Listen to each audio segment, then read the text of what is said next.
This is Dr. Robert Leviton, physician informatician, and we're continuing our discussion on the clinical applications of worksheets. Here we will be focusing on filters, sorting data, and freezing panes.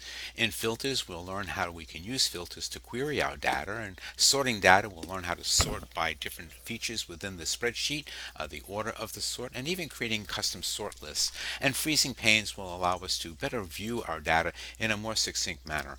Let's go to our diabetes follow-up spreadsheet that we have created, and the first thing that we note is the patient follow-up column appears in a larger font than all of our other columns. In fact, if you look at the patient follow-up column, you can see it's in a 14 size font, while location and the others are in 11 font. So if we quickly select that column, and we come up here to the font group within the Home tab, we can change that to 11, and you can see now all of the fonts are equal.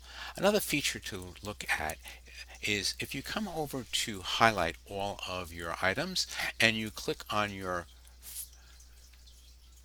font menu, you can see that you can look at your different categories of formatting cells, your alignment, the font size as we just demonstrated, the border, the fill, and the protection. If we look at alignment though, I wanted to bring up this feature here that gives you an orientation.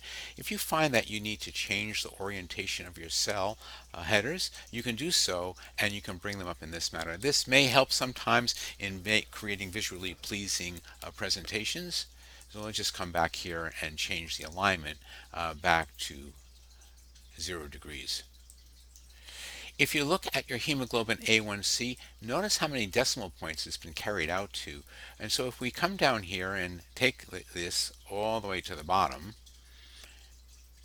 and what we're going to do now is we're going to set the decimal count to 2. So again, coming up to the font group, opening up the font group, and then coming over to number, you can see here in number, the decimal place has been set to 2, and that's why we're only showing 2 rather than having greater values. So that's another feature to be aware of when you're working with data, and we'll use that as we progress with some of the examples in our program. Now, as we're talking about filters, you can see here that we have all of these different states, but it's very hard to visualize who belongs to what group. We can come down here to our slider and decrease that.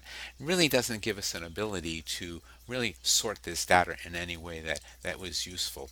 So what we want to do is go up to the top row and we're going to highlight those.